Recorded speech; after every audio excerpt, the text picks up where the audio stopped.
के राष्ट्रपति को फोन किया और इनका दोनों टैंकर रिलीज हो गया। कुछ तो बात होगी। फॉरेन मीडिया कह रही है कि भारत उसी फिलॉसफी को आगे बढ़ा रहा है। सारे दोस्त हैं, उनकी दुश्मनी किसी से नहीं है। वही पंडित नेहरू का नॉन अलाइन मूवमेंट का खेल है। हम किसी के साथ नहीं हैं और हम सबके साथ हैं। मतलब हम किसी गुट में नहीं हैं, ना दक्षिण में है ना लेफ्ट में है, ना राइट में है, ना लेफ्ट में है ना राइट में है। हम किधर भी नहीं हैं, नहीं तो हम सब जगह हैं, सबके साथ हैं। ये जो फिलॉसफी है, भारत उसी मार्ग पर चल रहा है। लेकिन राहुल गांधी कह रहे हैं कि नहीं, आप यकायक खड़े हो जाइए ईरान के साथ और इजराइल को आप धोखा दे दीजिए। ये कौन सी रणनीति बनाना चाहते हैं मुझे नहीं मालूम। ये कौन सी नीति लेके आ रहे हैं कि नहीं, इजराइल जो आपके साथ हमेशा हर युद्ध में खड़ा रहा, आज इजराइल के सहयोग के बिना आपकी सामरिक शक्ति बहुत कमजोर हो जाएगी।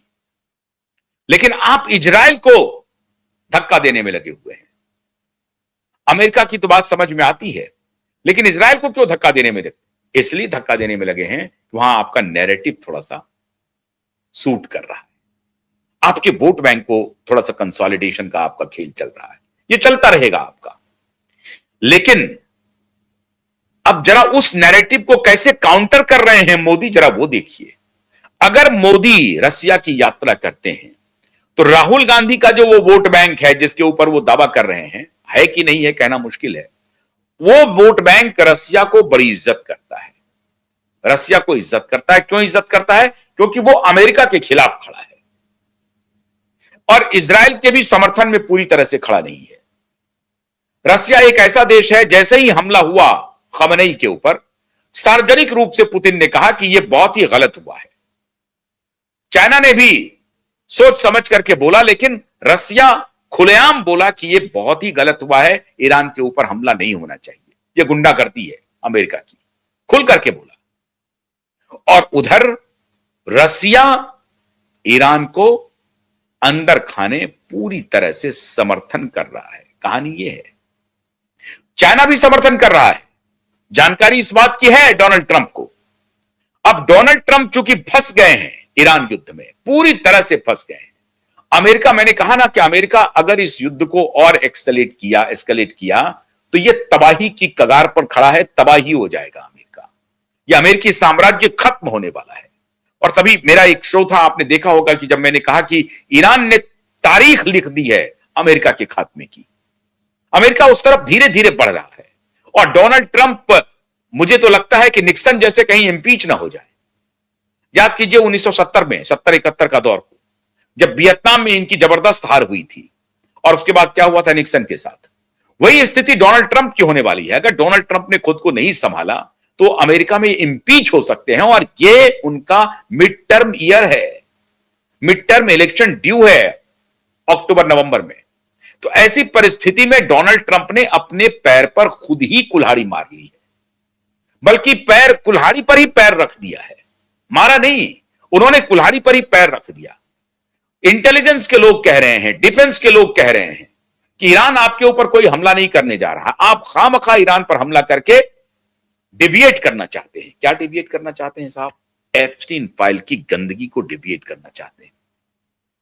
आपने अपने यहां जो आपके खिलाफ इतना घिनौना वातावरण बन रहा था, एप्स्टीन फाइल में जिस तरीके की आपकी संलिप्तता है पूरे अमेरिकन, जबकि मैंने आपके इसके लेकर के एक पहले भी शो किया है, आप देख सकते हैं उसको, कि अमेरिका में अब इस तरह की कुरीतियां बहुत न्यू नॉर्मल हो गया है, न्यू नॉर्मल हो चुका है। नेताओं का व्यभिचार, खास करके सेक्सुअल एब्यूज, सेक्सुअल व्यभिचार न्यू नॉर्मल हो गया है अमेरिकी समाज के, उन्होंने एक्सेप्ट कर लिया है। लेकिन ट्रंप के खिलाफ यह माहौल बन रहा था बड़ी तेजी से एप्स्टीन फाइल का। अब उससे मामले को डेविएट करने के लिए आपने बिल्कुल ऐसे लोगों की जान ली है, ऐसे लोगों की जान ली है, बच्चों की, बूढ़ों की, महिलाओं की। यह आपको रुलाएगा माननीय डोनाल्ड ट्रंप साहब, रुलाएगा आपको। यह बात सही है कि ऑर्थोडॉक्स, ईरान का जो ऑर्थोडॉक्स पहलू है उसको कंट्रोल करना बहुत जरूरी है, यह भी सही है। जो इस्लामिक कट्टरपंथ है उसको कंट्रोल करना, नियंत्रण में रखना जरूरी है, ये सही है। और वो इस्लामिस्ट समझ रहे हैं, वो धीरे धीरे खुद को परिवर्तित कर रहे हैं, खुद वो मानवीय जीवन की मुख्य धारा में कैसे आया जाए, कैसे सहिष्णु बना जाए, कैसे परस्पर विरोधी, परस्पर अलग अलग धर्मों के लोगों के साथ अपने जीवन को कैसे सहज बनाया जाए, इसके लिए इस्लामिक लोग जो हैं, इस्लाम को मानने वाले, अब तेजी से काम कर रहे हैं। वरना पाकिस्तान जैसे देश में देखिए कि उनको अब वो धर्म परायण बहुत नहीं रह रहे हैं, जो वहां की नॉर्मल आबादी है। सेना को छोड़ दीजिए, वो गिरोह है, पाकिस्तान तो कंट्री है ही नहीं, वो गिरोह है। उसी तरीके से ईरान में, उसी तरीके से अन्य मुस्लिम देशों में, सऊदी अरबिया में देख लीजिए, यूएई में देख लीजिए, आहिस्ता आहिस्ता मॉडर्न आउटलुक के साथ इस्लाम खुद को बदल रहा है, इस्लाम के मानने वाले खुद को बदल रहे हैं। वो कट्टरता से, हत्या से, लूट से, खसोट से खुद को बाहर कर रहे हैं। जो एक पक्ष है, जो एक आयाम रहा है, उससे खुद को इस्लाम बाहर कर रहा है। लेकिन आपने खमनेई को विलन बना करके पूरे ईरान पर हमला कर दिया, जिसकी कोई आवश्यकता नहीं है। अब अगर मोदी रूस की यात्रा करेंगे तो क्या क्या बात होगी। अमेरिका अपने इतिहास में सबसे नाजुक दौर से गुजर रहा है मित्रों, सबसे नाजुक दौर से। ये अमेरिकी इतिहास कह रही है कि जैसे यूएसएसआर खत्म हो गई थी 80s 90s में, उसी दौर में अमेरिका पहुंच रही है।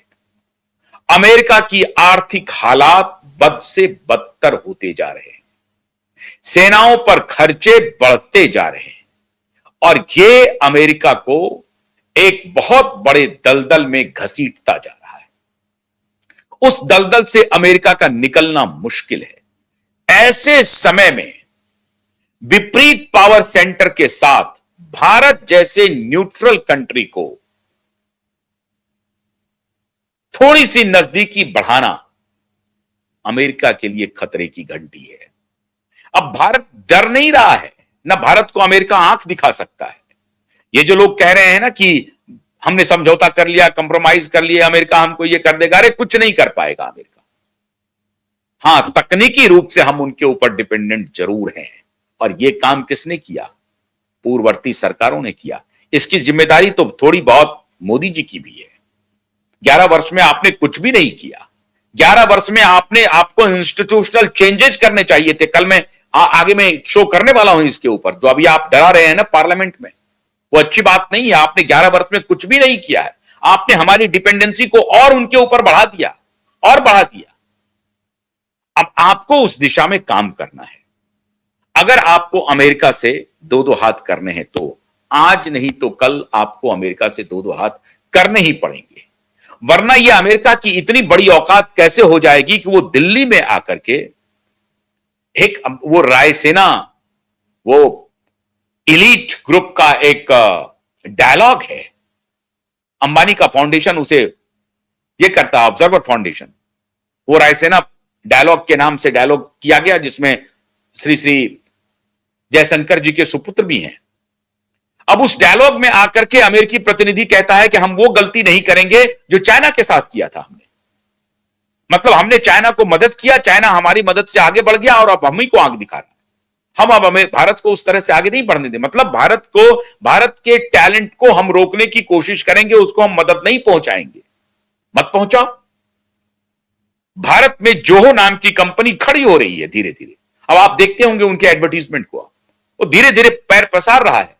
लेकिन हमारे दलालों ने, हमारे सत्ता के दलालों ने, कुछ राजनेताओं ने, बिके हुए ब्यूरोक्रेट्स ने भारत को गुलाम बनाया, भारत को आगे बढ़ने ही नहीं दिया, भारत को इंडिपेंडेंट बनने ही नहीं दिया, हमेशा डिपेंडेंट बना करके रखा।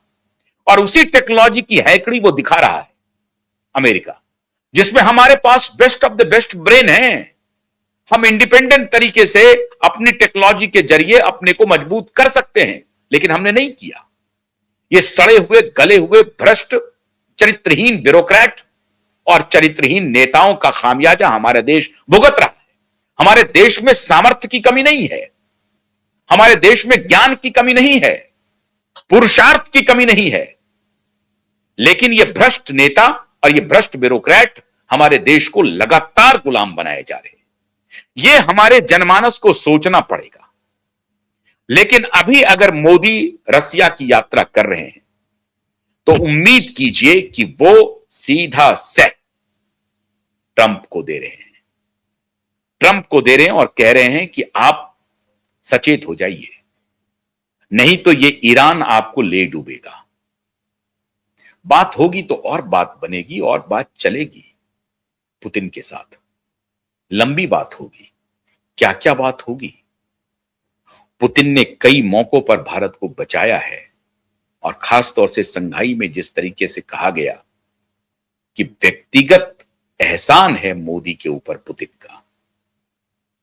और आज देखिए 7 जो विदेशी जिसमें सीआईए के एजेंट पकड़ाए गए हैं उसमें भी केजीबी की बड़ी भूमिका है, रशियन खुफिया एजेंसी की बड़ी भूमिका है। तो भारत और रसिया अगर और क्लोज आते हैं और गहरे दोस्त बनते हैं तो जाहिर है अमेरिका के लिए चेतावनी है, क्योंकि तब शायद चाइना न्यूट्रलाइज हो जाए, क्योंकि चाइना और रसिया मित्रवत हैं। तो चाइना न्यूट्रलाइज हो जाए, चाइना के साथ हमारे संबंध प्रगाढ़ ना भी हो तो सो रहेगा, मतलब ठीक ठाक रहेगा। वो हमारे खिलाफ नहीं होगा, हमारी दुश्मनी और गहरी नहीं होगी। तो रसिया के साथ भारत की हॉबनॉबिंग, भारत की दोस्ती, प्रधानमंत्री का इस युद्ध के दौरान इस तरह की घोषणा होना सीधा सीधा अमेरिका को तमाचा है कि पजामे में आ जाओ, एक तरफ तुमने युद्ध शुरू कर दिया है और दो शक्ति हाथ मिला रही है, जो महाशक्ति है, दो शक्ति हाथ मिला रही है बड़ी तेजी से, और इसमें जो तीसरी एक महाशक्ति है चाइना, वो भी हाथ मिला लेगी तो आप कहीं के नहीं रहोगे, खत्म हो जाओगे। सीधा संकेत है। इसलिए प्रधानमंत्री की रूस की यात्रा जियोपॉलिटिक्स में एक नया चैप्टर लेकर के आ रही है, एक नया अध्याय लेकर के आ रही है। और हम उम्मीद करते हैं कि प्रधानमंत्री कालांतर में जो कुछ भी गलतियां हुई हैं उसको दुरुस्त करते जाएंगे। भारत के प्रधानमंत्री के साथ 140 करोड़ की दुआएं, उनका सामर्थ्य, उनका पुरुषार्थ साथ में खड़ा है। तो ये यात्रा कामयाब होगी, सफल होगी, एक नया चैप्टर लिखेगी, इसकी आशा कीजिए। बहुत बहुत शुक्रिया। नमस्कार।